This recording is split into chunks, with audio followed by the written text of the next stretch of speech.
for you for 2021.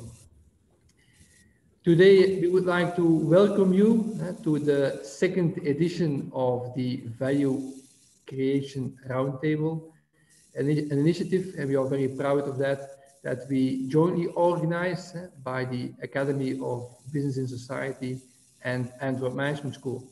And as you know, and as you have read in the invitations, these roundtables are set up as a moment for exchange of competencies and information amongst the most important actors on the sustainability scene and in the sustainability revolution.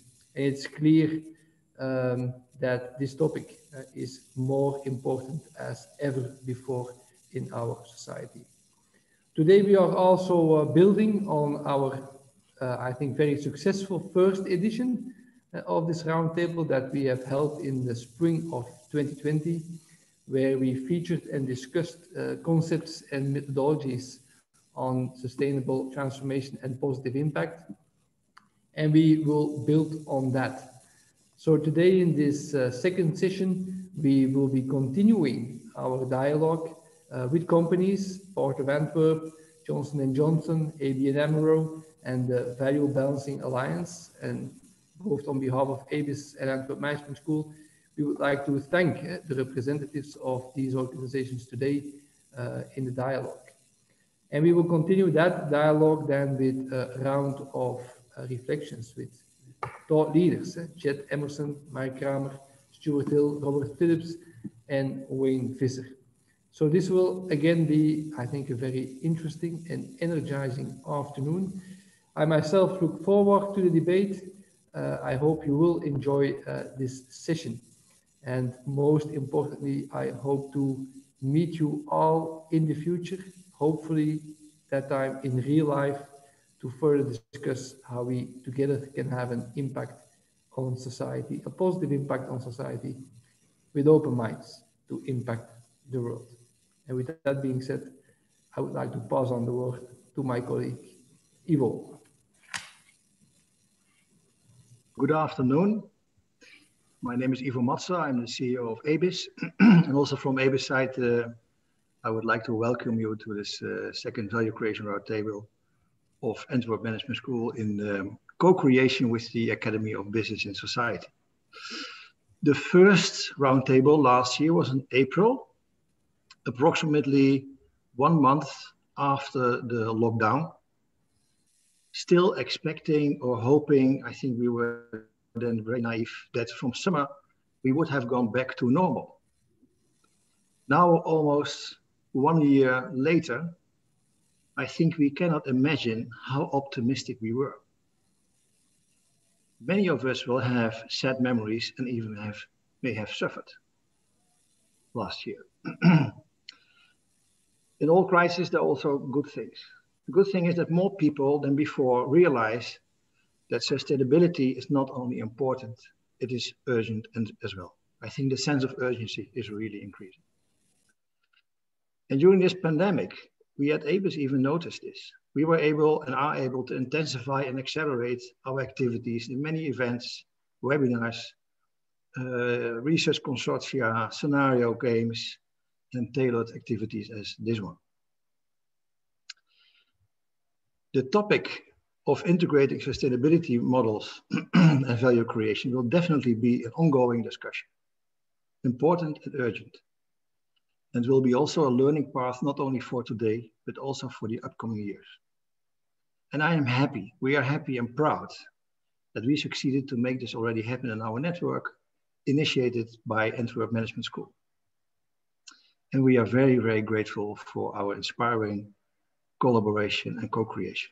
Together, we bring the academic world, the business world, NGOs and policymakers together for practical and critical thinking, explorations and innovations. Today, important lessons will be shared and even more experience will be shared in the future.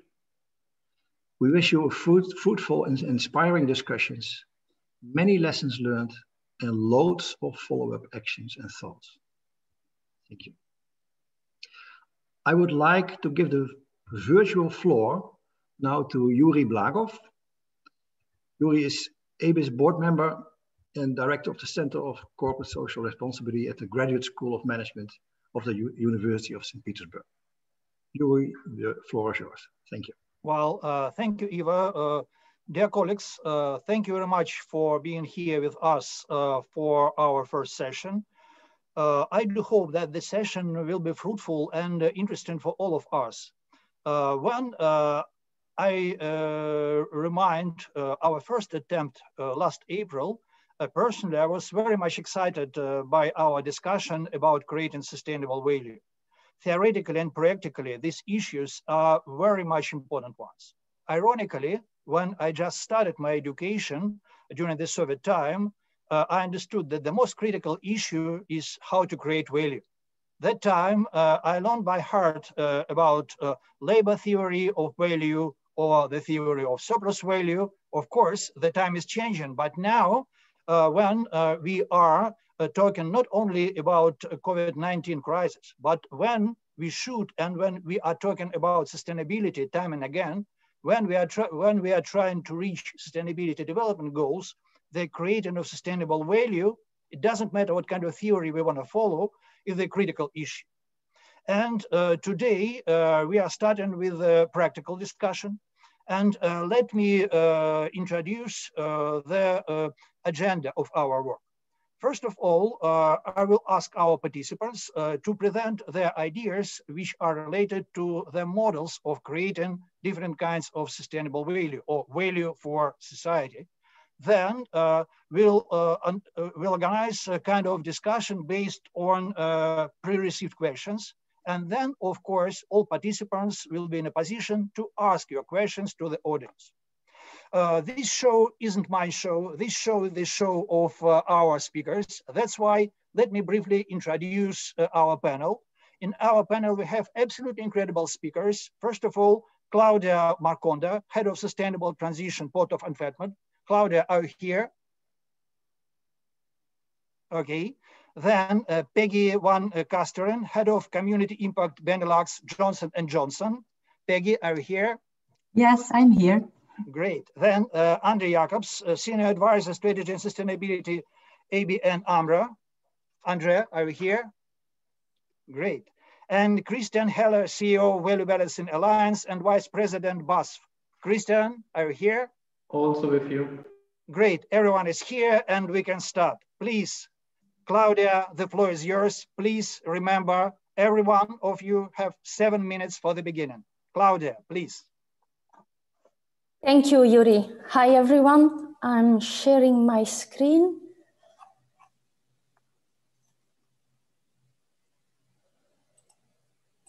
Are you able to see my presentation? Not yet.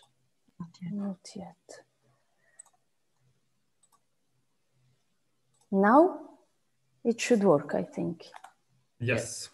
Perfect. So as announced by Yury, I'm going to talk to you today about the value creation approach we have at Port of Antwerp.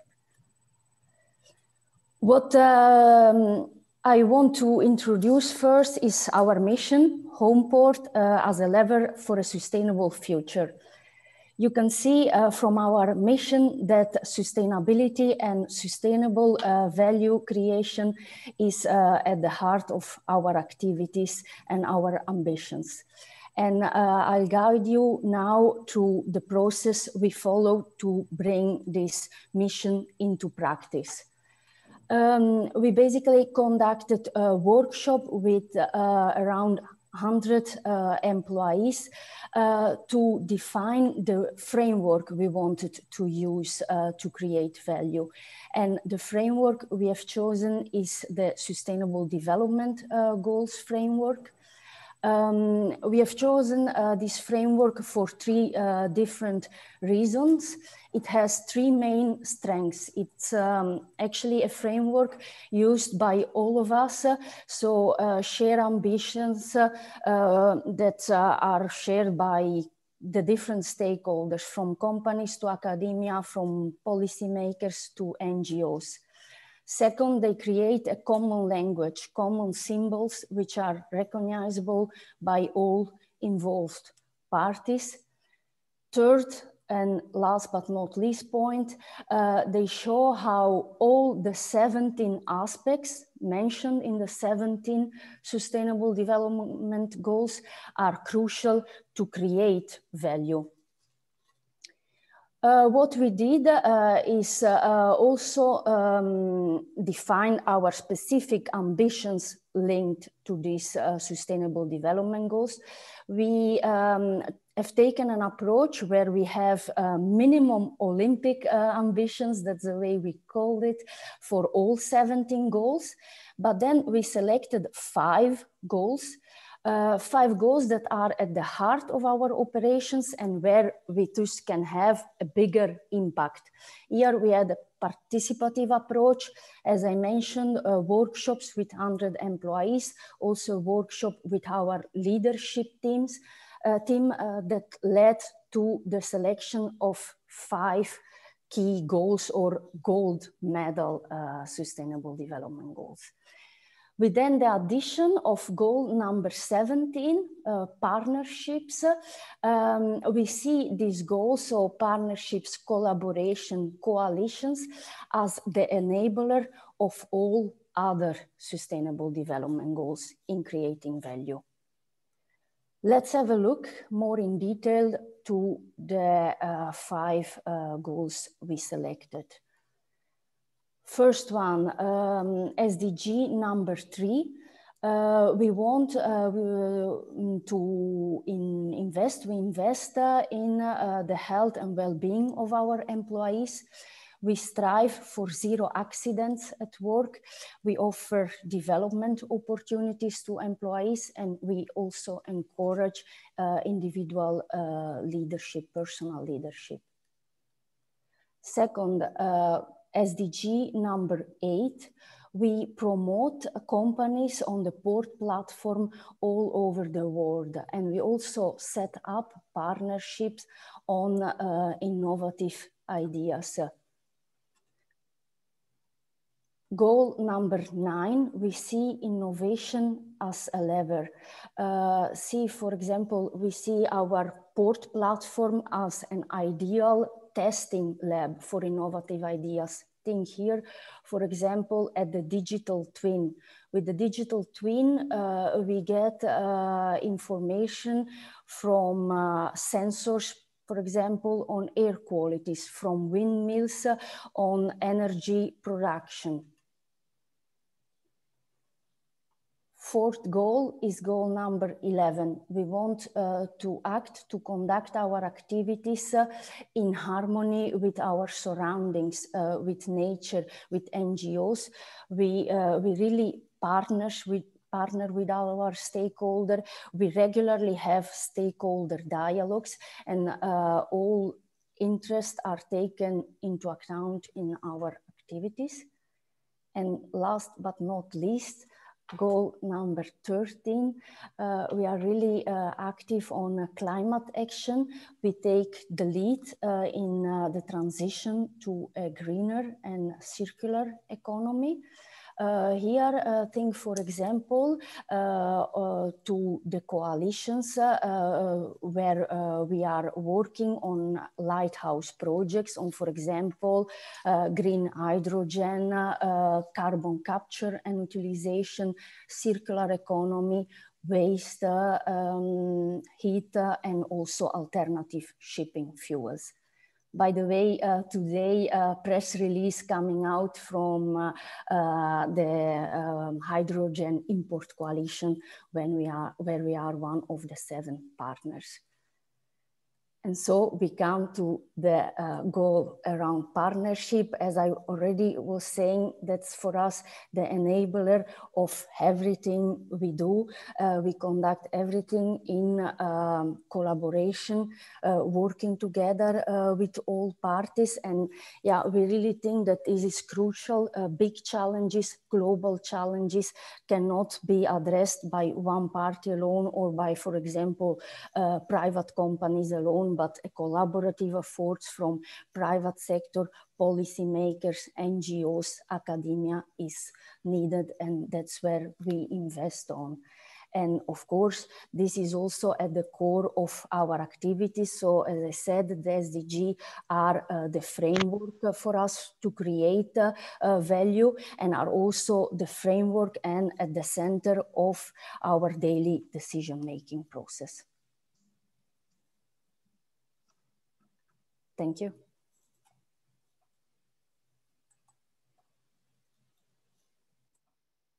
Yury, you are muted.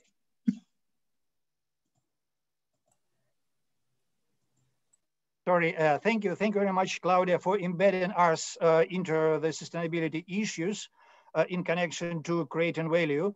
I want to say something to the audience before we'll continue our presentations.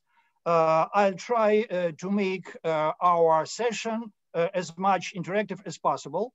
We have two polls for the whole audience. The first one will start right now, and the second one will start before the end of our debate. The first poll is about your thinking about measuring and reporting, how business measure and report environmental, social, governance, and economic value. Very simple poll. Please try to work with this poll right now, and don't worry about it. This poll is on the screen. And now let me slowly try to continue our debate. And the second presenter for today is Peggy van Casteren, Head of Community Impact Benelux, Johnson & Johnson. Peggy, the floor is yours. Now, please. Thank you so much, Yury. Can you see my slides already? Yes, of course. So great. Yeah, so first of all, I'd like to thank you for having me into this panel. I see also this introduction as to share a little bit of background. It's not that concrete as Claudia of Port of Antwerp, because we are not yet in that phase. My name is Peggy van Casteren. I'm working in a community impact, a CSR role locally, so responsible for Belgium, the Netherlands, and Luxembourg. And I maybe also want to share with you that I'm not a sustainability expert by education. I'm a master in physical education, but by passion. And I really entered into this role 4 years ago, and on a local level, it was within J&J a brand new role, CSR. And I can already say that in 4 years that we have built an entire team working on CSR, sustainability. And I also like to make the link to the Sustainable Development Goals, because that's also the approach that we took, that we like, the more holistic approach about people, planet, prosperity, peace, and partnerships. But maybe first of all, a few words about J&J, healthcare company with a global reach. We are active in 3 different sectors: pharmaceuticals, that's Janssen Pharmaceutica, medical devices, and consumer business. But we have also a global public health department, and that is focusing on the biggest health challenges the world is facing, like Ebola, but also COVID-19, for instance. We also want to ensure that everybody everywhere can have access to a possible solution. Also, when we look at the access to medicine index, so J&J is for the 4th consecutive index in the top 3 companies. So also when we speak about sustainability or CSR, I must start with the J&J credo, because that is really our moral ethical compass. It reflects our values and is actually very much interlinked with the SDGs. It's about respect for people, for planet, for our own employees, ensuring a prosperity and not doing this alone, but in partnerships. And this document exists for more than 75 years, but I think it was never so relevant as these days because of the interlinkage with the Sustainable Development Goals. And on a global level, our sustainable priorities are better health for all. That is linked to leaving no one behind. It's about the most vulnerable and underserved populations. It is the second focus is about responsible business practices that is linked to the broader healthcare system and also the communities in which we live and work. It's about ethical leadership, for instance. And then we have also the environmental health. Within J&J, we see that human health and the health of our planet are really inextricably linked with each other.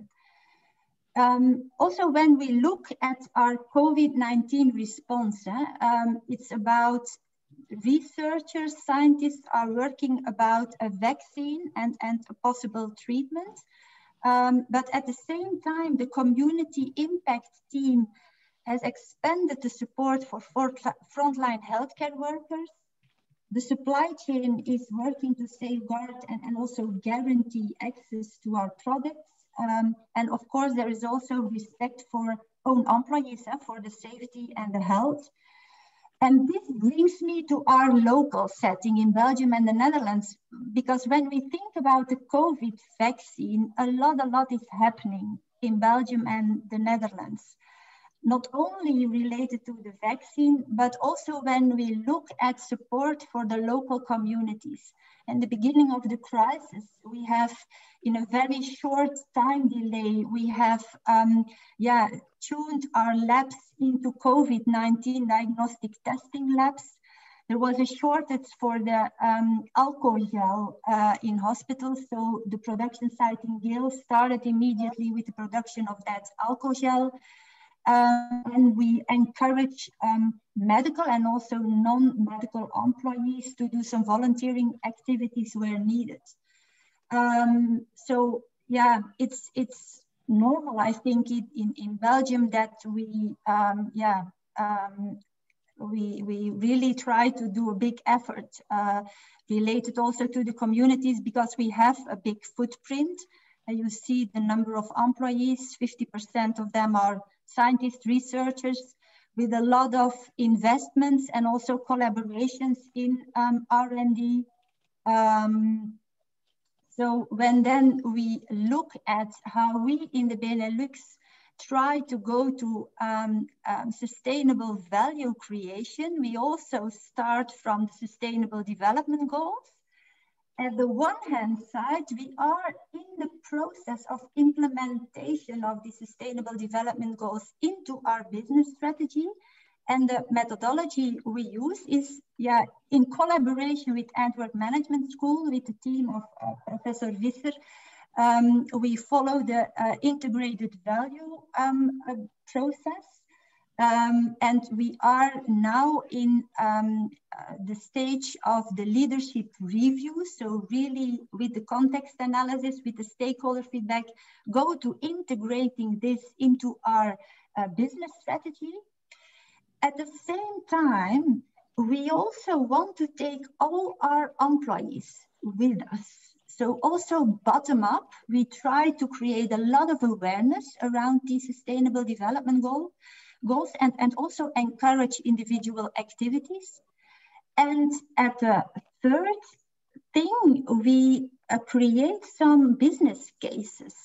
So really co-create with NGOs, with government around societal issues. And I have an example of that related to science and technology education for young girls. So we're collaborating with other big companies, with NGOs, with governments to make really a transformation in that domain. I think this is also important to show leadership within the organization, the added value of collaborating around societal issues, because it brings a lot of opportunities.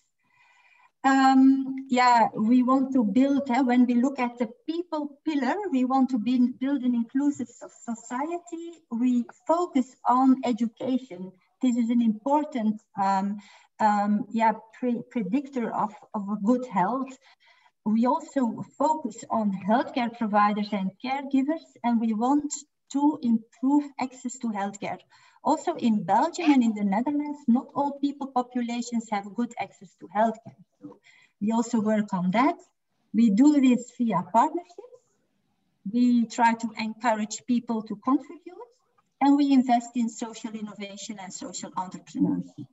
An example, collaboration with TADA, Toekomst Atelier de l'Avenir, vulnerable children. We go with scientists to them and try to inspire them for education in science and technology. And based upon this collaboration, we started the consortium. Then I come to the environmental sustainability. It is inextricably linked to human health. J&J has accelerated his climate and renewable energy goals. I go not into detail, but I give some examples to conclude about how we in Belgium try to do that. So we are working on a deep geothermal energy and heat network. We have a power purchase agreement. Every new building goes for LEED certification. Also in circular economy, that helps us a lot to reduce our consumption of raw materials. And examples of that are plant on a truck installation and also palladium recovery. And third, there is the Earthwards label, and that is about making our products more sustainable, less material, less packaging, less water, less energy. So also related to our products. So to conclude, I think we have did some progress, but I acknowledge we have still a lot of work to do. And yeah, we embrace all sharing of expertise, all partnerships, because yeah, we have a lot of work to do to achieve sustainable health for all, I think. And this COVID crisis illustrates that. So yeah, happy to learn more and open to all feedback. Thank you so much. Thank you, Peggy, very much. As a teacher, I was very much excited because since the beginning of 90s, 30 years up to now, I used to teach students about how to create great ethical code based on your credo.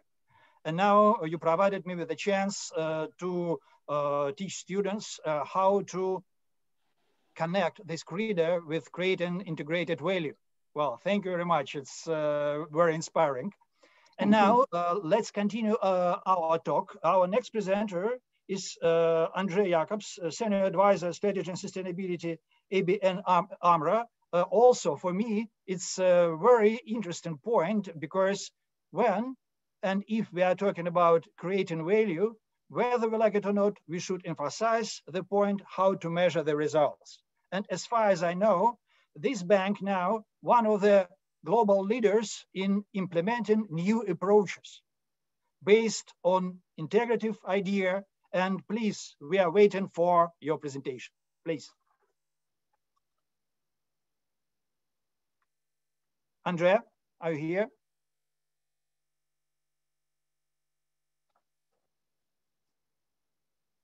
Unmute. Yes, now you can hear me. I'm working on my presentation to share, but there's still some things not happening. There it is. Share. All right. Okay, great. All right. Great. Now you see something. My presentation isn't as visually attractive as the other two, but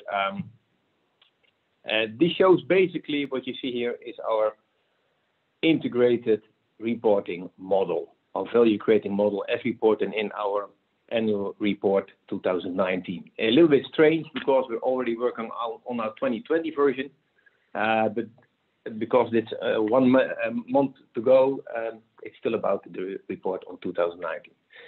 What you see here is a result of a path we started around 2012 on integrated reporting and then combined impact measurement. The first part is really the integrated report. According to the IRC framework, integrated reporting framework, we work with stakeholders, we work with input, output, outcome, and so on, and our value creating model. But where I really want to focus in this presentation is on the far right part of the picture, which is about impact. We already made for 2 years an impact report where we try to measure the impact of our portfolio, basically, as a bank. ABN AMRO is the third bank in the Netherlands. We have about 300 billion of assets, and we try to measure the impact of these assets. I'll do that for the next slide. This is more or less what our impact report is all about. You see here bubbles shown. First of all, why bubbles? Yes, we do have the actual figures behind it, but as these bubbles are also based on modeling, there's also some deviation in it. And from an assurance perspective, because this is also in our integrated annual review, which is assured by our assurance provider, exact measures were a little bit too exciting for everybody. So we have bubbles with some sort of variation in it. The green bubbles show the value you create, the positive impact you have. The gray show the negative impact you have. As you can see, some of the bubbles are more or less of the same size, which doesn't mean they're exactly the same value, as you can see on the right of the screen, because there is some variation in it. But what you can see here are on the left, the 6 capitals from the integrated the IRC framework, and on the top you see are for stakeholder groups. Do realize that what we show here, the value created or depleted, is also always from the perspective of our stakeholder. So it's not from the perspective of ABN AMRO, always from the perspective of the stakeholder. So for an example, when you look at a financial value, and you look at our clients, you see a gray sphere, a gray bubble, which is quite obvious because we are a big mortgage provider and our clients pay us interest. So for the perspective of the clients, the interest they pay is something they voluntarily, however, pay to ABN AMRO. So that's from their perspective a negative impact. However, the manufactured impact by ABN AMRO for our clients is positive. You know, that's the value they get back from the enjoyment of having their own house, living in an own house, and so on. So a lot of modeling and data is behind this. Remember another example from a society perspective, when you look at the financial value, you see a green bubble. That's also a little bit exciting for people. So why is green? Well, obvious, ABN AMRO pays taxes. So from a society perspective and from the financial value, you have a positive impact. Obviously, that is, I think, the most important one, but these are more or less also voluntary. When you look at clients, are the ones that are not voluntary. For instance, you look on the bottom right, when you look at our natural impact, it's it is negative, not extremely negative, but it's negative. So what our goal is to minimize the non-voluntary, basically, gray bubbles to as small as they can be. This is also, this is very new, very exciting. I think we're the first bank who does this. We were close together with the Impact Institute. Adrian de Groot Ruiz, I understood, had the presentation last year. We work very close together with them for 7 years now, and they're also behind a lot of the theory of this. And when you dig one step deeper, because a lot of people say, well, what is it intellectual capital? What is it natural capital? How do you measure it? This is basically, don't try to read everything, because then it's getting really complicated. We have about 52 indicators, and behind all these indicators, there is a lot of data. There are a lot of data gathered from within ABN AMRO, but also a lot of data used from central data providers like the CBS, Central Bureau of Statistics, central party in the Netherlands, who delivers a lot of data on sector level, on awareness level, on like the example I gave about the mortgage. When people are having their own house, it is measurable how happy they are, or how more happy they are than when they rent a house. So all these kinds of data are combined with ABN AMRO data, and so our value and our impact is calculated. When you look from the example I mentioned on the natural capital, which is again on the bottom right, you see we use, let's see, we use now, because now we add some, the model is never complete. I think we use 6 indicators here, which are a lot of data behind it. Obviously, the CO2 of our portfolio. There's only from ABN AMRO itself, but also all the sectors ABN AMRO invest in. So all the houses that have a mortgage at ABN AMRO, they have a certain CO2 value basically, and it all is calculated and gives at a result a negative natural value, a natural impact value. You can ask yourself, why do you do this basically? Because, well, why we do this? Because I believe, I mean, I'm for a long time in sustainability, almost 30 years now, not with ABN AMRO, only the last few years. If you want to read something, you want to go somewhere, you have to have certain tools to get there. You have to know where to decide upon. And when you have discussions within a bank, obviously people think in euros. Bankers, financial people think in euros. This is also recalculated in euros. So all the bubbles you see here have a certain euro value. It doesn't mean you can add them all up, because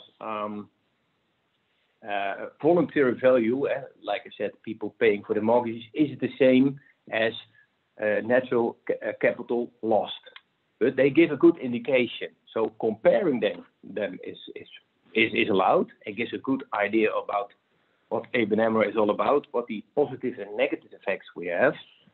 And hopefully, that is the next step, and we're all working on that, we're trying to incorporate this methodology, which isn't finished yet. We're still working on it, like for instance, the COVID effect, we added it this year. We added some extra indicators, so it's never completely finished, to make decisioning more clear. Because when you look at the EU taxonomy and a lot of other developments, forward-looking, measuring this is about impact, but this is obviously related to risks from a banking perspective, to give a good indication, a good idea about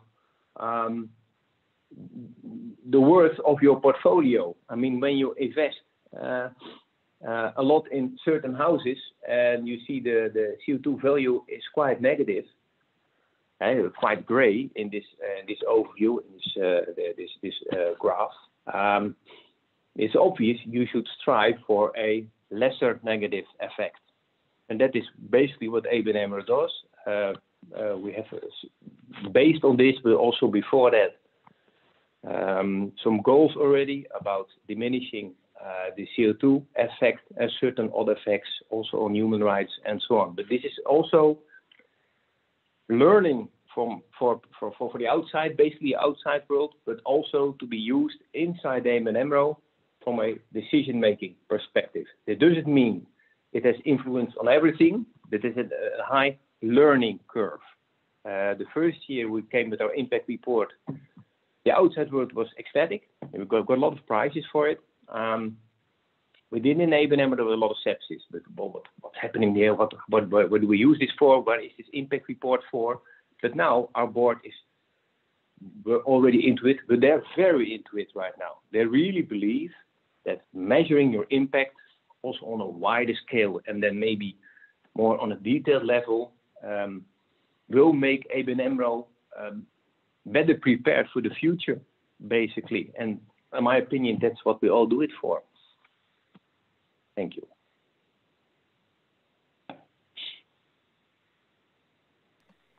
Thank you, Andre, very much. It's very inspiring. And I do hope that our participants, our audience will get some questions to make some details more clear, to use them in our real practice. And we have another presentation for today.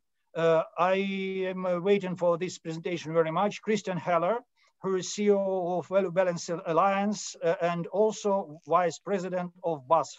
Christian, please, the floor is yours. Yeah, I hope the presentation is showing up. Oh, just give me a second. That was the wrong one. It's okay. Yeah, it's okay. Let's see what's happening. So many thanks for the introduction. And Andre, this is the perfect bridge to my presentation. So I bring this maybe on a bit a higher level because I'm not talking on behalf of a company as of today. As you know, as you see, I'm Vice President at BASF, and I was building up exactly or developing the same model which was introduced by Andre for BASF. This was a project over a 6 years timeline within BASF and was a board project as well. The Value Balancing Alliance is a non-for-profit foundation currently consisting of 16 international companies, and we have the big 4 auditing firms onboarded as well on a pro bono consultant basis, with the main ambition to really standardize the way how we are creating value and how you measure this one. This is all about measurement. This is all about in the direction of management accounting. You see that the alliance is consisting mainly of large cap companies across industry, currently focused on Europe, and there are certain reasons why it's focused on Europe. So the alliance itself is working closely together with international organizations such as the World Bank and the IFC and other EN institutions. We're working closely with the OECD. There's a program running which is called Business for Inclusive Growth on behalf of the G7, where we are providing methodologies with regard to how do you assess and measure inclusive value chains. We are funded by the EU Commission to develop and provide what is called natural capital accounting principles. In the end, to support the implementation of the Green Deal, but highly linked to what was already mentioned, the taxonomy, but also the non-financial reporting directive. We are working closely with partnerships such as the World Business Council, the Capitals Coalition, so the usual suspects in this area, but also close to our work are the accounting association like the German one, Accountancy Europe, or foundations like Global Solutions. We also have an academic network in place. The main universities in this academic network is the Side Business School from Oxford, is the Harvard Business School with the Integrated Accounts Initiative, Strathmore, Audiencia, Manchester, and several German universities who are feeding into the process what we are doing over here. Excuse me, Christian, let me try for a second. Can you change the screen for presentation view? Yes, I will try to. Well, please try again, because there are some questions from the audience. They're looking for... Let's see if it's now pulling up. We are very close to the result. Great, great. Thank you. Thank you very much. I just wanted to give you a glimpse what is coming now. The glimpse what is coming now. I think over the next 3 years, we are living in a really interesting time because we see a huge movement on the international level and for us as European-based companies on the European level. Not sure how many people have followed this process, but within this year, most probably IFRS will establish an organization which will be called the Sustainability Standards Board, And in the sustainability standards world, most probably the Value Reporting Foundation, so the merger of SASB and IRRC, as well as GRI, as well as CDP and CDSB, will feed in to create an international standard with regards to sustainability reporting. This is on the way. This is highly backed by the G7 and G20. This is highly backed by the World Economic Forum and by the major reporting organizations who are already feeding in based on the pledge what they made with regard to global harmonization of reporting standards. In addition, we have in Europe the whole development with regard to the Non-Financial Reporting Directive 2.0, which will outline much more in detail this double materiality concept. So one of these pieces is what Angie just introduced. What is the value you create as a company to society? And trying to standardize the measurement technologies as well in this direction. The second part is all about the enterprise value. Here it goes much more in the direction, how do you demonstrate what is the value of your enterprise? And this is also linked quite closely to the taxonomy. As the taxonomy will be a legislation for the financial market, but the financial market will ask the real economy directly to provide data, what is a green investment and what not, along 3 KPIs, which is turnover, CapEx and OpEx in the current discussion. And this will be a tremendous challenge for corporates to include, because this is really going into the details. We have now the taxonomy in place with regards to greenhouse gases. And this is a 500 pages, including I don't know how many thousand KPIs, which we need to report on. This is just the reporting framework. The big question is now, how do you measure? And the measurement piece is where the value balancing alliance feeds in. Because for us, the key question in the end is not just about what to report about, like human capital, but how to report. So you can report about human capital in the current frameworks like training hours, training days, hotels you visited, beers you have drunken, competencies you have gained, whatever, everything might be linked to human capital. This is what we need to standardize to inform our external as well as internal stakeholders what is the value creation of a company. And there's a huge request with regard to this standardization. If you're just looking into the processes like sustainable, green, social bonds, and all of these investments taking place as of today, just looking at the financial market side. So the VBA is currently standardizing 2 parts of the methodology. The most important thing is what we are standardizing here, the methodologies we are coming up with are directly piloted by my member companies. So this is not a theoretical discussion. This is a practitioner's discussion where we're directly implementing, same as Amro is doing, these methodologies in daily practice on the corporate level for decision, on the corporate level for reporting and communication purposes, on the decision-making level. So for example, CapEx decision, OpEx decision, business strategies, really to inform directly management accounting. The 2 parts or pillars of the methodology is first of all quite similar to what was Andre outlining, value to society. This is a measurement technique where you take the human welfare or well-being as the yardstick to assess performance. That means that, for example, taxes and wages are a positive value driver because they mean it's purchase power.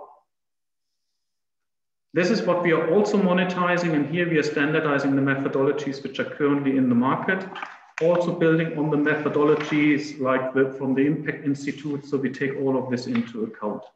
This is really all about what, in a nutshell, is your business model net positive or negative with regard to a value contribution to your external environment, taking the wider economy, the society, and the environment into account. The second part of the methodology is what we currently call integrated account. And this is all about a consistent extension of the current financial statements. Giving you an impression on 2 directions we are heading here. The first one, if you take the Green Deal into account in the taxonomy in Europe, everybody is asking for CapEx and OpEx decision with regard to the green transition of your company. This is what we are trying to outline here in much more detail to get a consistent framework, because this is investments into the long-term value creation of your company. and it should not be just judged as the deduction of wage of your profits. The second one is if you're looking into the current accounting systems, your employee is just a cost driver. You need to pay wages, you need to pay for sending them for trainings and so on. This is somehow strange because we are relying on our employees, because where are the asset? Where are the value driver of the future? So what we are heading for is making the human capital an asset in the end in an extended balance sheet. And this in the end, with the collaborations we are running, bringing this to the international level. Therefore, we are closely linked to SASB, GRI, IRC, and the IFRS, so that this gets an international standard. By the way, this is reflecting one-to-one the concept of the double materiality, which is currently introduced by the EU Commission. And this will be legislation upcoming, most probably mandatory as of 2022. I stop here and looking forward to questions and the discussions. Thanks for listening. Thank you, Christian, very much. And now let's continue our session with questions, answers, and discussion. First of all, I'd like to say that we have a pretty long list of pre-received questions because our session is related to creating value, and there are so many particular problems which are related to opportunities and obstacles. That's why let me start with 2 or 3 general questions for all participants in the panel. The first question looks pretty general, but in spite of generality, this question is pretty much related to nowadays and the future. How to create sustainable value in the coming recession when companies look only at the short term?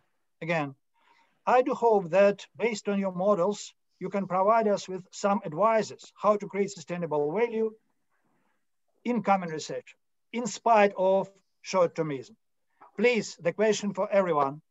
Who is going to start? Ladies? German?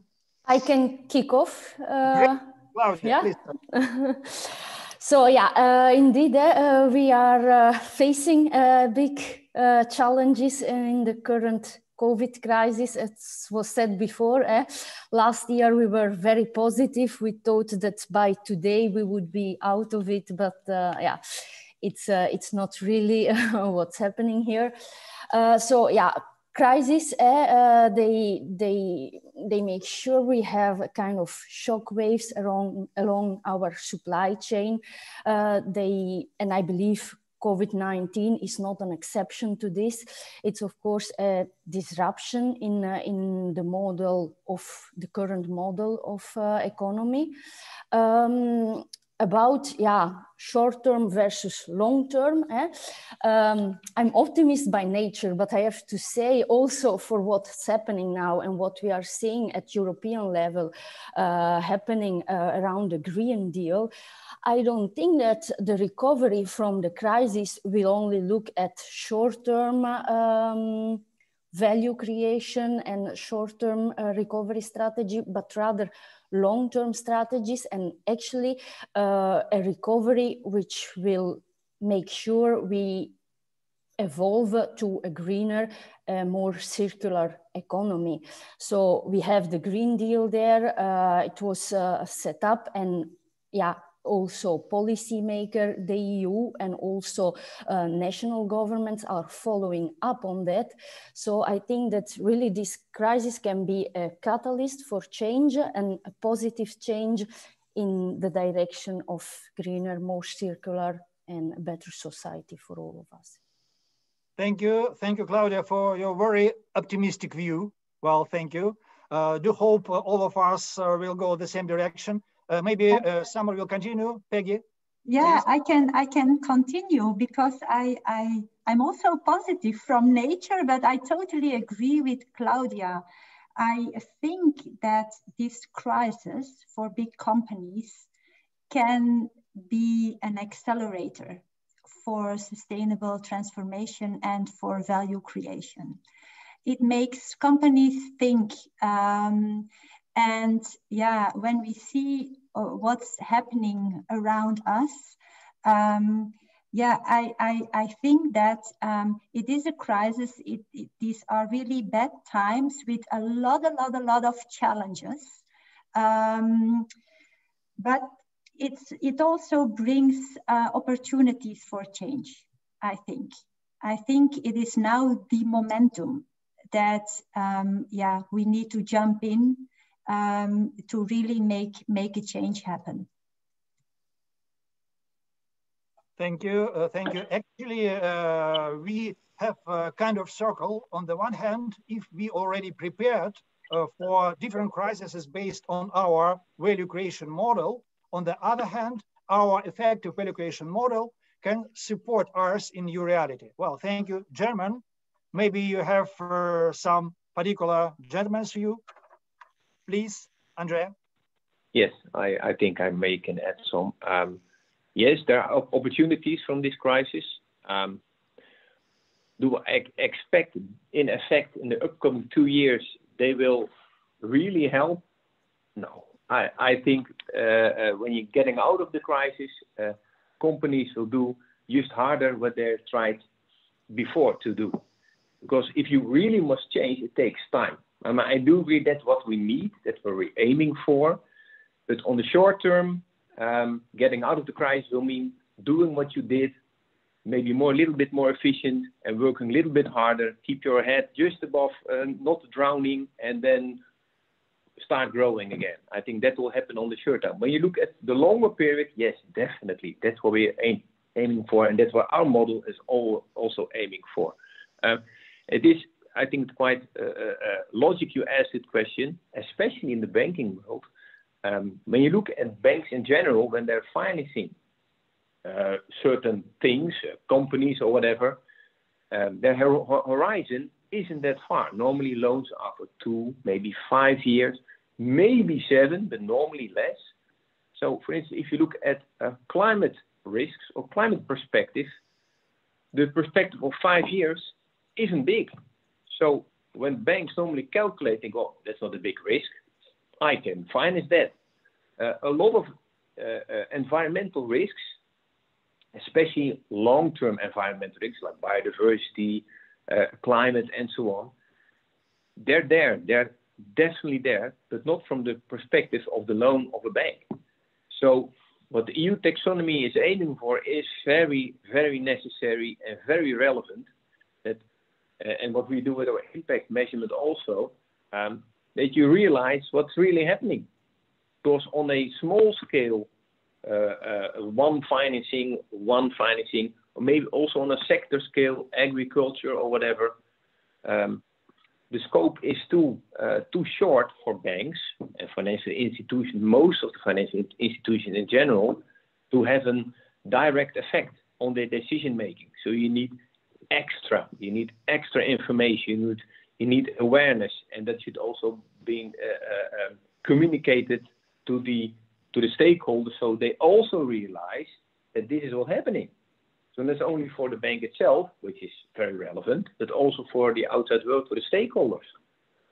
So yes, I hope that our impact methodology works, and I think, for instance, what the BASF was telling me, that might also work. But it will be very relevant and very necessary for this decision making on the short and mid-term. Well, thank you, Andre. It looks like thanks to this kind of methodology, we are more or less prepared for the future. It's a good point. Christian, what about your role to make the final court every time, please? So maybe we need to look at this one also from a different level. What the Corona or COVID-19 crisis shows us that our global market economy is really in trouble. It's just a burning glass of what was already happening. So we should consider that we are steering our businesses as of today still along one indicator, which is called profits, which was, by the way, in the end introduced in the 15th century by Luca Pacioli. And since then, a few things have happened. Just talk about biodiversity, talk about the climate crisis and additional aspects. For the sake that we secure the global market economy because it's one of the biggest innovation and wealth drivers what we have around the globe. We need to adjust the system. And the system means that we need to provide incentives on the global scale where the Green Deal is a fundamental and forward-looking part. We can always talk about how we're trying to implement the Green Deal, especially when we're talking about the taxonomy, but we need to adjust the incentive systems because we need to steer the power of the global market economy. And the tools which are introduced by AB and Amro, and by the way, to the best of our knowledge, it's more than 1,000 international companies piloting these kinds of methodologies as of today. They all understand steering along profits, and just looking at your own company is not sufficient anymore. This is not creating value, and this is not providing long-term value. So this is where we really need to stick together. And this is all about a big collaboration. I think Claudia outlined this right in the beginning. If we don't work together here as a business sector, we might be fundamentally in trouble, not in the long run, in a really short run. Thank you, Christian. To continue to look through the pre-received questions, we can get more practical one and more theoretical ones. But now we already started to answer many questions from this list. And it seems to me it makes sense to talk about two different issues. On the one hand, how to motivate particular companies to follow this way, especially taking into consideration that creating sustainable value, it's a long-term story. How to motivate them now? And on the other hand, Christian, thank you again for your idea. We should think systemically. What about new economic theory? Because the point is not only about COVID-19, the point about value-centered models. How market economy and traditional theoretical approaches can support us in this way. Please, let's start from the practical side. How to motivate companies? If to follow the particular question, how to motivate companies to design products that create value for organizations much later than now. Any idea? How to motivate companies to follow this way? You presented best practices, but companies are waiting for your advices. Maybe I'm stepping in because I'm a little bit more independent to talk about how to motivate, because I'm now representing not my home-based company. I think it's always a push and pull factor. And if you're thinking about the transformation which was outlined by Peggy, it's not just about voluntary measures what you need to take. This is also about legislation. So we see that this is coming up tremendously from the EU Commission, supporting and implementing the Green Deal. This is the first step, which in the end is providing the baseline. But what we need to look at, and here we have, for example, Andre on the panel, the power of the financial market as an enabler of change.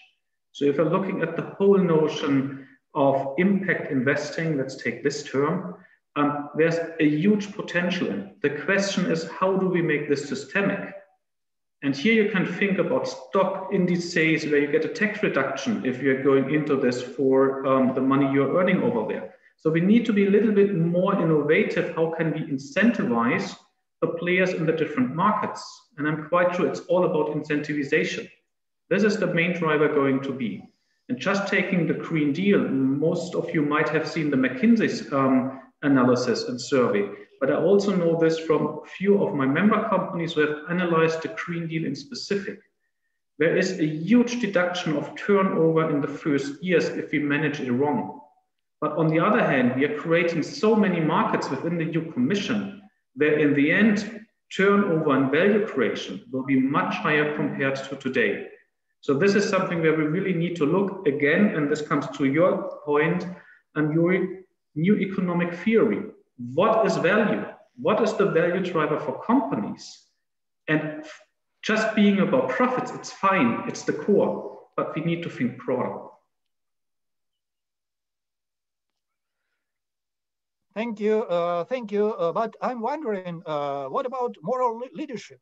Peggy just half an hour ago reminded us of the legendary ethical code of Johnson & Johnson, the Credo, actually the idea is moral leadership should support all another motivations. What do you think about it? Should we also emphasize our own inputs, internal ones, or should we follow kind of pressure from outside? Peggy, what do you think about it based on your historical roots in the Credo? Yeah, I think that related to J&J, that Credo is really something that is in the DNA of all our employees and all the leadership, but it is an internal thing. So it's about ethical and moral leadership. So it is about caring for employees, for customers, for communities, and also for your stockholders. But it doesn't encourage collaboration, let's say. I think for me, the big thing was to link the Credo to the Sustainable Development Goals, because that is the language of the world. And for us, speaking about our Credo, that's not the language the world speaks. That's not the language from the NGOs to collaborate with. And that's the interesting thing. That's the collaboration between different stakeholders and between NGOs and government and big companies all together. So moral leadership, ethical leadership is super important, but not only for leaders. It must be, it's important for every employee. The same I think about also incentivation. It's for as a business, but also creating incentives for all the employees. So yeah, I think it is super important, but it must go also beyond the borders of the company. You must give employees, give leaders, a language to speak about their ethics and how they do business. And I see really an added value in the SDGs about that. So that's what I can, share about this. Thank you very much. The DNA idea is very important because on the one hand, current crisis demonstrated how mighty external forces are and how miserable our opportunities are on the other hand. But on the other hand, we still do believe in the market economy. We still do believe in market forces. We still do believe in capitalism with a new sustainable phase. That's why now businesses are waiting for real advices from leaders, from best practices, not just how to be good ones, but how to be good ones in a very practical manner. What kind of steps should be the first? What kind of steps should be the second? What kind of measurement to use?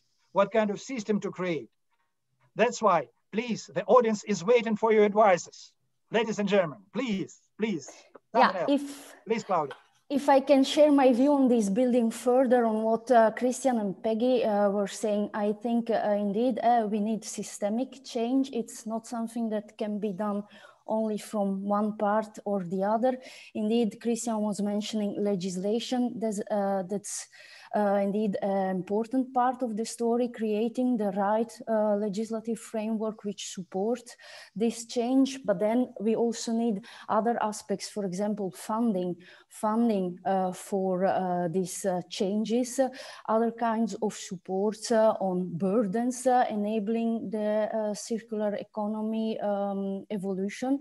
And I think also an important part, and that's from companies to start with that, also to have pioneers, companies, but also other parties who want to take the lead in this change and walk the talk. And in this respect, in our community builder role, as sport, we have different roles, landlord, regulator roles, which are the more traditional roles, but also a community builder role, where we actually want to facilitate change, enable circular economy transition, and we do this in partnerships. So, for example, we work with AMS, BASF, Brussels Airport and docks on a learning network on circular economy. So a lot of collaboration there with Professor Wim Visser and the companies I mentioned.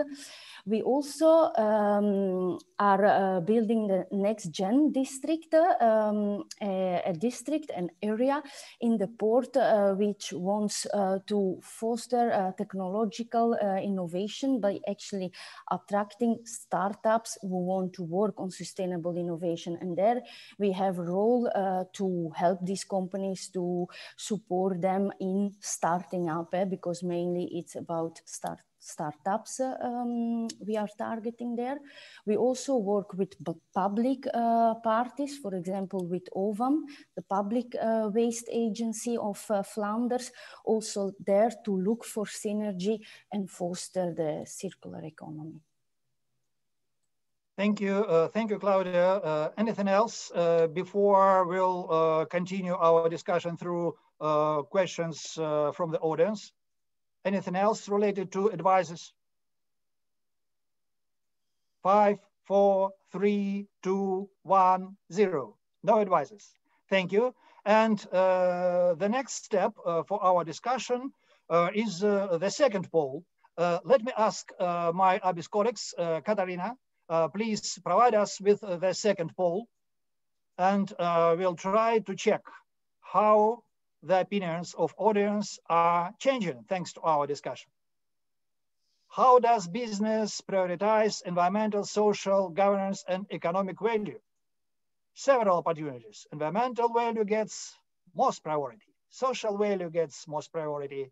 Governance value gets more priority, or economic value gets more priority, or equal ones.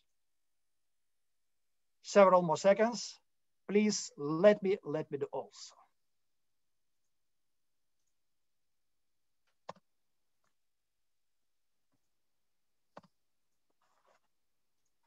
Okay, we'll wait for results.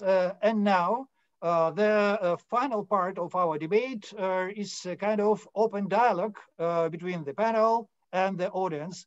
Let me ask my colleagues from ABIS and Antwerp provide us with the questions from the chat. Well, right now we are getting results. Wow. Unfortunately, from the standpoint of the audience, business still looking for shareholder value mainly, 73%. Social value, miserable, just 2%. Well, good point. We are getting greener a bit, 15%, but only 10%. Andrea, what do you think about it? What do you think about this integrative interest for audience, 10% only? Okay. And now, let me ask my colleagues for the list of questions from the chat. Are you ready? Yes, Yury, maybe I think it's indeed interesting to elaborate further on the results of this poll. And I will also share the results of the first poll again in the chat, which was maybe a little bit similar results. Do you think business adequately measures and reports environmental, social, governance, and economic value? 70% said no, only 4% yes, and 25% something. So this is indeed, again, the results of that poll. So we're looking forward, I think, everyone in the audience to have some reactions from the speakers first. And maybe to elaborate more on that, we received also some questions on other initiatives, and these questions were linked towards the presentation of Christian. So for example, how do you see the World Economic Forum initiative fitting in, measuring stakeholder capitalism, but also other reporting initiatives such as R 3.0, or maybe also the speakers know about other initiatives that might be interesting also related to the several initiatives that were raised. So maybe we can start with that. Okay, okay. need to unmute myself. So in general, what the Value Balancing Alliance is doing is really about measurement. It's not about reporting. And this is one of the main differentiators what we need to understand. Secondly, we have one of our key values is connectivity. That means that we're trying to build on everything what is already out there and staying closely connected to the overall movement, because this is really about systemic change, and this can't be transformed by or transitioned by one or the other initiative. That's said right in the beginning. Now going a bit more into the specifics. So when I'm looking at reporting 3.0, so reporting 3.0 in all of the different varieties is really, really forward-looking, and everything what we are developing should be highly, highly appreciated. The challenge, what I see, and I know that the colleagues from reporting 3.0 know this is, I think, something around sometimes 20 years ahead of the current business. So it's providing us ideas where we need to go to, but as of today, to get this integrated into the businesses is sometimes challenging. But this is really good ideas, and we need to follow them based on the ideas we are providing. Taking the World Economic Forum's most prominent IBC metric for stakeholder capitalism, I think is the official wording. The interesting part also here, the 4 major auditing firms are contributing with methodologies. Looking at the current set of metrics, which is in the World Economic Forum, it's building on what is already out there, and it's focused on reporting.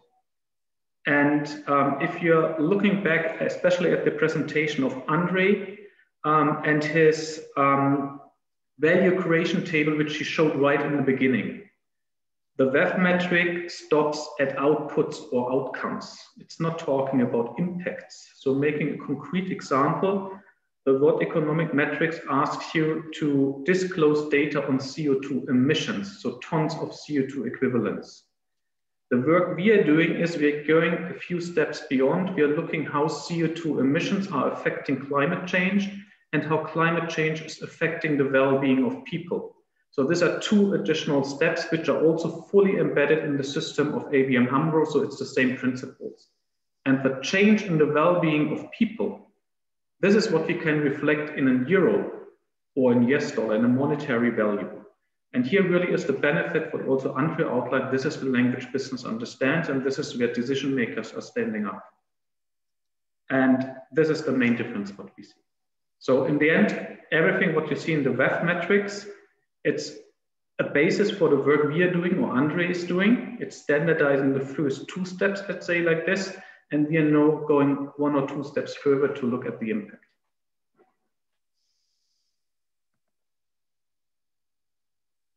Okay, thank you, Christian, I think, for this reply already. Maybe some other speakers as well can elaborate more on this, or as well on the results of the poll.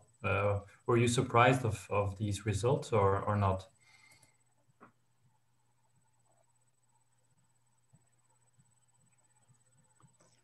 Or maybe another kind of question, probably we've got more or less the same results 10 years ago, 15 years ago. I'm not sure about 20 years ago. The question is, what is changing around us? Literally nothing. Or our talks are about just optimistic ideas. Is it real? I don't know. Maybe I'm jumping in again. For me, when I'm looking as of today, being more than 20 years now in business, go back to the UN Global Compact from 2000. It was the first large initiative in the end trying to get a framework around what sustainability is. This was all about reporting. And then you had the Global Compact, the GRI came up, IRC came up, SASB came up, just to touch on the major ones, not going into details like TCFD and others. If we as company representatives are honest with ourselves, the reporting frameworks have changed, that we are providing sustainability reports or integrated reports with nice and beautiful colored pictures. It has not changed at all the business models what we are running. This is really black and white. For sure, many companies are driving this in different directions, and you have lighthouse examples all good. But in general, it has not transformed our business models. And here we are coming back to the system change. We need to understand if we want to create value that other indicators need to be implemented. And this is now taking place, and step by step, the complete business community is wakening up. Making you one example, why is the TCFD, so the framework of investors with regards to greenhouse gases, so important? Because businesses, the real economy as of today, is fundamentally hidden by climate change. Just think about, in the end, the big production sites close to rivers. Due to the heats what we have in summer, the wage level is going down, you can't ship anymore your products in, your products out. That means you have tremendous reduction of turnover and of income. And this is now picked up by all of the different players. And here you see now, yes, we are in a transition period, and this goes all along with the huge transition what we have from an industry-based economy to a more intangible-based economy. And these are also all of the efforts, how do you measure intangibles, where IFRS will step in over the next years as well. So transition is happening. Therefore, I say the next 2 to 5 years are most probably for all of us, most of the interesting times what we will see.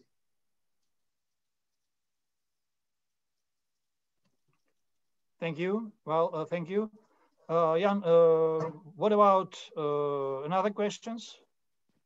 Maybe you can put more of them on the table because the time is going on and on.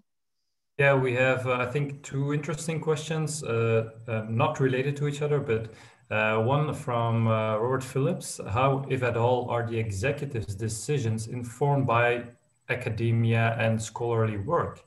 Any recent scholarly writings you have found useful? I think that is a question for all presenters. I like this question. Obviously, well, I think I can tell something about that. Obviously, we now within our department we have I think 4 or 5 students at all times, constantly changing. So we try to inform them and get all the new academic insights towards even Amro. And so on, we work closely together, I think, with 4 or 5 universities in the Netherlands on new developments, new models they use or they develop to implement in our impact measurement tool. So from that perspective, I think we work close together, but any recent scholarly writings, no, I can't really say no, I can't name one which I can really pick out. I can also say, please, Peggy. Can I go? Yeah. So yeah, also for us, I think that yeah, the more academic view is important. So yeah, I worked with the leadership teams to try to engage them about sustainable transformation and integrated value. And yeah, also the choice to work together, for instance, with Antwerp Management School was for us as a company important. The academic background into that was for a company like Janssen or J&J, very important. We also like the interaction with students. I think we must do more because that's the leadership of the future. We can learn a lot from them. So that's also an important thing to do even more, I think. A challenge for the academic world, in my opinion, is make it also comprehensive, because this is really also, when you hear all the different methodologies and theories about sustainable transformation, about reporting, impact measurement, also for our leadership, they are not so in depth into this. So sometimes because lack of knowledge, and also we cannot make it really comprehensive for them. Yeah, that's also a hurdle to do more and to yeah. So I think that's also a challenge. Make this not too complicated, but make it a human, comprehensive thing to do. Yeah. Thank you. Thank you. Well, please, Claudia. Yeah, if I can add on this point, we also value a lot scholar work, partnership with academia. I can only already mention Professor Svein Visser work and theory on integrated value creation.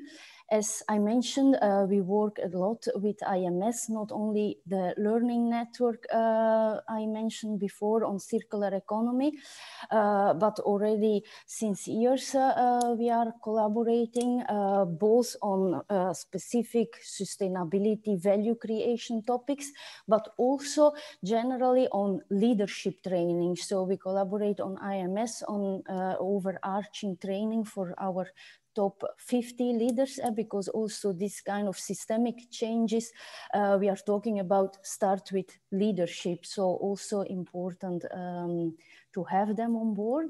And in the framework of this partnership, I also value a lot having students on board. So in 10 days, I'll have students from Antwerp University starting in my team, working on carbon capture and utilization, one of the important aspects in the transition to a greener and circular economy. So yeah, very positive collaboration from our side. Thank you, Claudia. I just want to make two small comments. The first one, actually, every time, it doesn't matter what kind of issues on the table, on behind, we have the general idea of ABIS to connect business with academia and to work together. And secondly, my congratulations to Antwerp Management School and personally to Professor Van Visser. You are popular and business preferred to work with you. My congratulations. And okay, one more comment. To the next theoretical session, we'll have, for the second time since the April, absolutely incredible list of big names.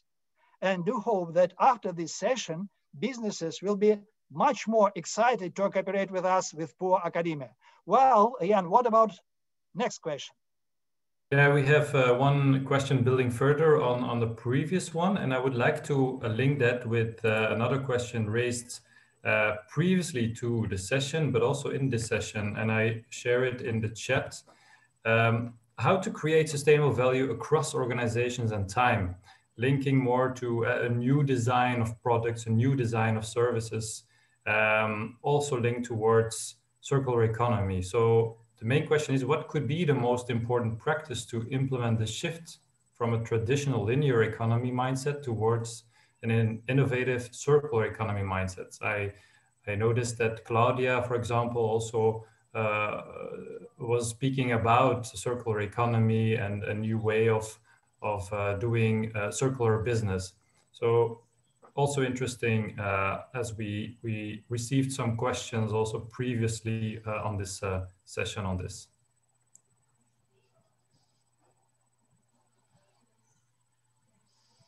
Well, please, Andrea, please. Yes, well, ABN Amro, we have for a couple of years a target on circular projects financed. They want to finance 100 projects per year. And we found out it's pretty difficult to find circular projects, to find companies who really, because sometimes companies think they're circular and just about energy efficiency, but circularity is, we all know, something different. So it's, I know a lot of banks, not only ABN Amro, a lot of banks are looking for financing new circular ideas, but they're very hard to find for the starter. And with that, circularity is still a complex idea for general companies. I know a lot of banks want to finance circular ideas, circular initiatives, But a lot of times you see those ideas not fully developed, or those ideas merely looking for not finance, but look for subsidizing new ideas. And for a lot of banks, it's still one step too early.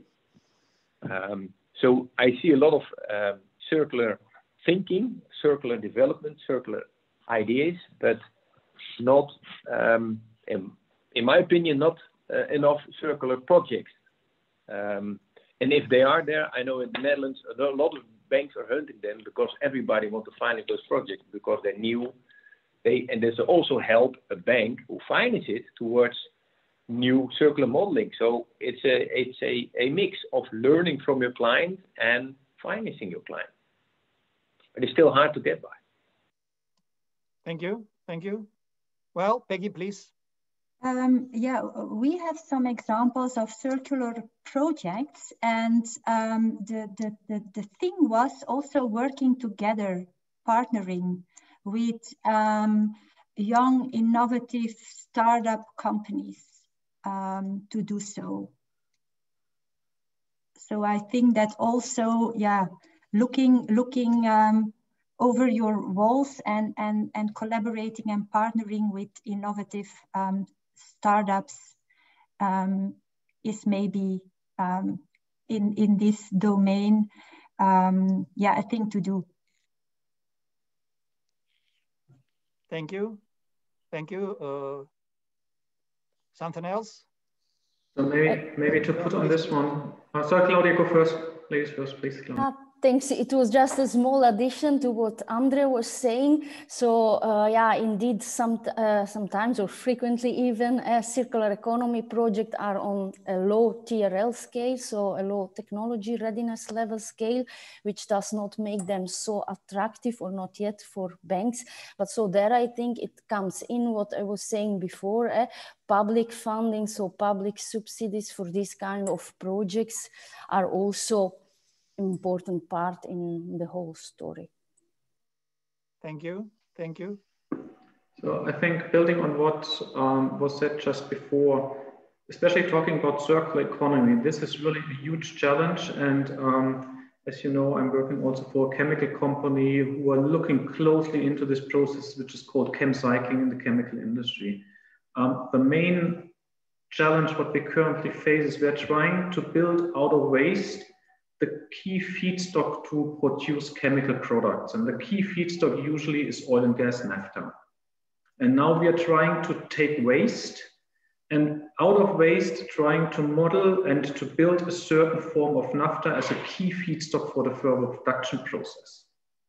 So the technology is there, but it's really, really challenging and it's really complex. And what makes everything even more complex, and now we come into the sphere of regulation, is waste collection around Europe, because every country has a totally different regulation. How do you collect waste? And therefore, just the waste is not as separated as you need it to build a certain, let's say, more pure naphtha, what you need for the further production. So there are so many layers which we need to look at if we want to really get to a circular economy. So this again is all about a broad collaboration, and Andre is right, financing will be key for this one. But also, as Claudia mentioned, yes, it's all about regulation in the end as well, and technology steps. Yeah? Improvement and R&D, key. Well, thank you. Time and again, we are talking about collaboration, about partnerships, because creating value for society without partnership is absolutely no way to develop. More questions. Actually, we still have 5 minutes for the final question and for saying goodbye to the audience. What about the final question? Jan, which one the best one? Yeah, maybe also to elaborate a little bit more on what is said before by all the speakers. And I think a very good point that Frida raises here around conscious leadership, and a question we received previously from Florence, and I shared in the chat. Where do you see really the involvement of the actual core business units of the company related to value creation? And also, how much support are you really getting from the board, from the CEO? How important is that? And how you see it also to elaborate more on new social or sustainable business models? Incredible question, exactly for the final part of discussion. My dear colleagues, you have 1 minute each at last. Please, who will start? It'll be your final message for tonight. Who will start? Peggy, yeah, please, I will start. I think that involvement from CEO and board of directors is crucial into this trajectory, let's say. Yeah, in my case,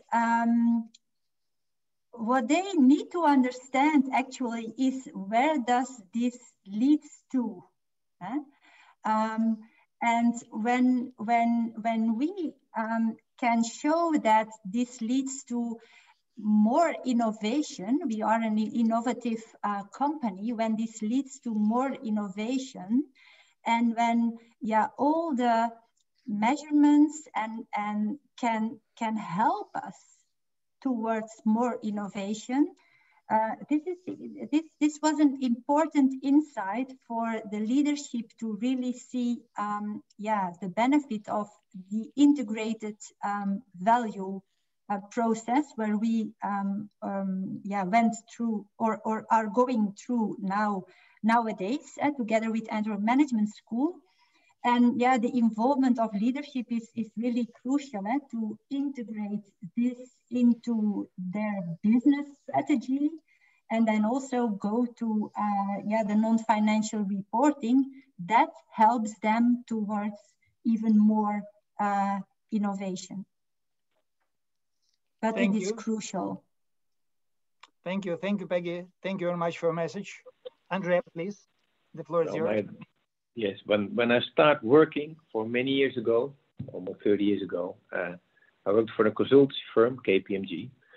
And the first thing my boss learned was, if you don't, when you start a project and you don't have a board champion, never start a project, because you will end up nowhere. You only get a bad name from a consultant perspective. So that's for a start. Luckily, right now, before we also had a CEO who was a believer, but just by heart. Now we have a new CEO, and he's a believer by heart, and he came from Deloitte as a long-time partner, and he knows his stuff. So for the first half year, I'm basically very happy.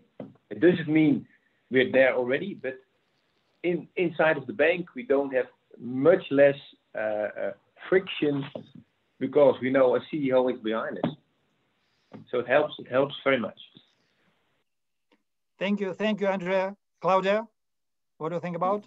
Yes, I share Andre's situation. I'm also a happy one, because the sustainability and value creation lies at the heart of our CEO, Jacques van der Meren. So that's a good point and a crucial one. Indeed, I agree with both Peggy and Andre, not only CEO, board level commitment, but really leadership commitment on everything, the tone at the top.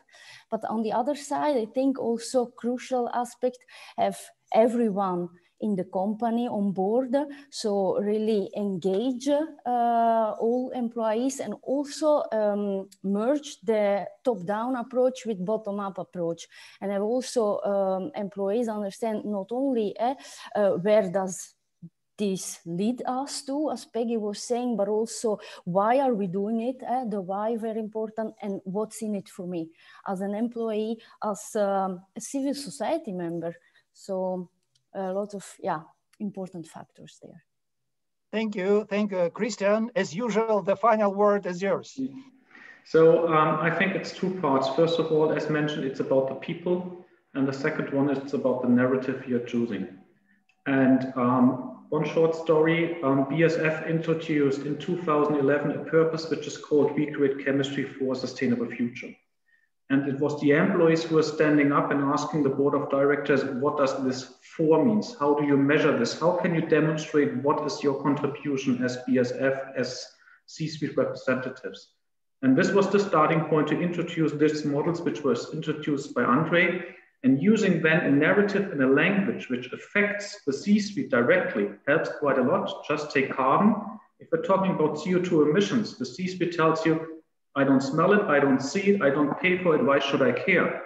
And if you tell them you have an risk exposure from XYZ euro, what you have in the models of Andre or the others, then they're waking up, because in the end, it affects their bonus. And when you have the narrative, we are starting to listen, and you have the entry door to get things changed. Thank you all. I just want to say that now it's 5:30 my time. I'm not talking about Central European. It means that we are exactly in time, thanks to the great panel, thanks to the good enough moderator. And please don't forget, then in several minutes, big names are waiting for you to talk about theory. Thank you all very much. Thank you, panel. Thank you, the audience. Thank you. See you. Thank you, ABIS and IMS, for having us. And thanks, Yury, for the excellent moderation. Thank you. Thank you, everyone. All for having us. Bye-bye. Bye. Bye-bye.